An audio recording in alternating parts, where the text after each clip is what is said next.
अगर वो गो तस्करी के लिए ले जा रहा है तो उसको वहीं काट दो। कानून का तो बाद में देखा जाएगा। All India Muslim personal law board ने साफ कर दिया है कि उसे मदरसों की पहचान खत्म करने के लिए चलाया जा रहा सियासी मुहिम किसी भी कीमत पर बर्दाश्त नहीं है। This is an ancient Hindu festival, but this year in Gujarat, it was celebrated by crowds waving swords outside a mosque.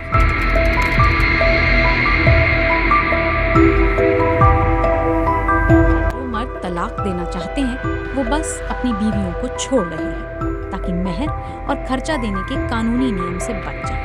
कई के शौहरों ने दूसरी शादी तक कर ली, पर ये औरतें न शादीशुदा न तलाकशुदा।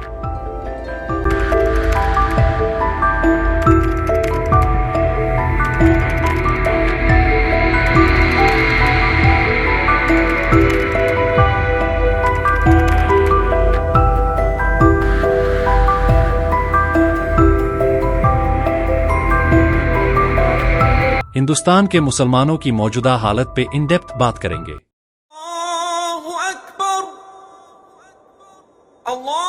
अस्सलामु अलैकुम, वेलकम टू आइलेट्स। इस वीडियो में हम देखेंगे कि हिंदुस्तान के मुसलमान किस तरह से अपनी जिंदगी गुजार रहे हैं और उनके सामाजिक, माली और सियासी मुश्किलात क्या है। हिंदुस्तान में 22 करोड़ मुसलमानों की आबादी में एजुकेशन एंड इकोनॉमिक स्टेटस की बात करें 2020 सेंसस के मुताबिक मुसलमानों की लिटरेसी रेट 71.9% थी, जो सबसे कम। मुसलमानों के बीच स्कूल ड्रॉप आउट रेट भी ज्यादा है, जो उनके एजुकेशन लेवल को अफेक्ट करता है। स्टूडेंट अक्सर फाइनेंशियल या सोशल रीजंस की वजह से स्कूल छोड़ देते हैं। हायर एजुकेशन में मुसलमानों की रिप्रेजेंटेशन 2020-21 तक 4.64%। National sample survey office NSSO के डेटा के मुताबिक एनरोलमेंट परसेंटेज बहुत कम है।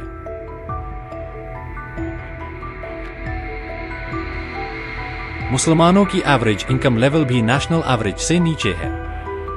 NSSO के डेटा के मुताबिक उनकी मंथली पर कैपिटल एक्सपेंडिचर MPCE दूसरे रिलीजियस ग्रुप्स के मुकाबले कम है। मुसलमान अक्सर इनफॉर्मल सेक्टर में एम्प्लॉयड है, जहां जॉब सिक्योरिटी और बेनिफिट्स कम होते हैं। सरकारी नौकरियों में भी मुसलमानों की रिप्रेजेंटेशन कम है। मुसलमानों के बीच गुर्बत पॉवर्टी रेट भी ज्यादा है। NSSO के मुताबिक मुसलमान लोगों के बीच में पॉवर्टी रेशियो दूसरे रिलीजियस के मुकाबले ज्यादा है। हालांकि कुछ मुसलमान कम्युनिटी में सक्सेसफुल एंटरप्रेन्योर्स है, लेकिन उनका परसेंटेज कम है। उनको फाइनेंसिंग और मार्केट एक्सेस में भी चैलेंजेस का सामना करना पड़ता है। अगर बात करें मुसलमानों के लिए social issues and political policies, मुसलमान कम्युनिटी के साथ काफी जगह भेदभाव किया जाता है, जिसके वजह से मुश्किल का सामना करना पड़ता है। ये discrimination educational institutions, work places और हाउसिंग में भी देखा जा सकता है। मुसलमान कम्युनिटी को कम्युनल वायलेंस का भी सामना करना पड़ता है।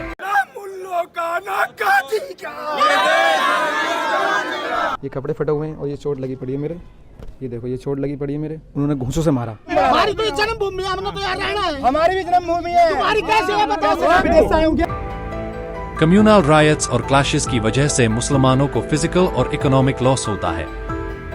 स्टेरियोटाइप्स उनके इमेज और अपॉर्चुनिटीज को नेगेटिवली अफेक्ट करते हैं। एक ये भी भरम बैठा दिया गया लोनोमी की मुसलमान लोग वायलेंस और टेररिज्म से जुड़े होते हैं सकती हैं, क्योंकि एक पूरा सिस्टम लगा हुआ है एक कम्युनिटी को बदनाम करने के लिए। हमारे चारों तरफ झूठ फैला दिया गया है। ये झूठ बार बार हमारे सामने आते हैं और अंततः हम उसे सच मानने लगते हैं। लेकिन झूठ की उम्र ज्यादा नहीं होती है। नेशनल फैमिली हेल्थ सर्वे के आंकड़े सामने आए हैं, जो हमारे देश के मुस्लिमों के खिलाफ फैलाए जा रहे कई सारे झूठ को पूरी तरह गलत साबित करते हैं। ये मिसकंसेप्शन ग्लोबल इवेंट्स और मीडिया रिप्रेजेंटेशन की वजह से और बढ़ गया है।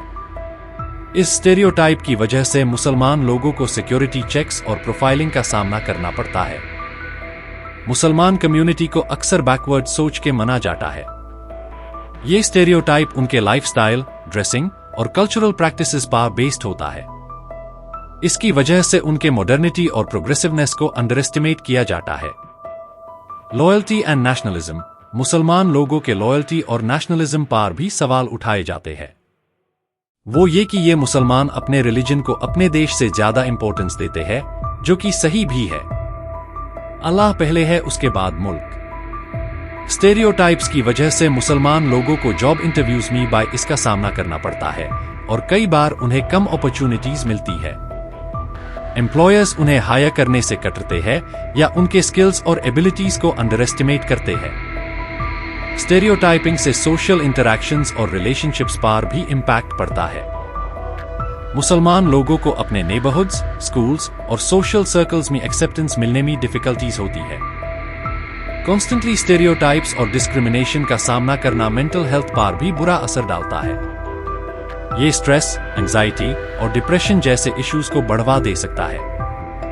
स्टेरियोटाइप्स की वजह से मुसलमान स्टूडेंट्स को स्कूल्स और कॉलेजेस में बायस का सामना करना पड़ता है, जो उनके एकेडमिक परफॉर्मेंस और सेल्फ एस्टीम को नेगेटिवली इम्पैक्ट करता है।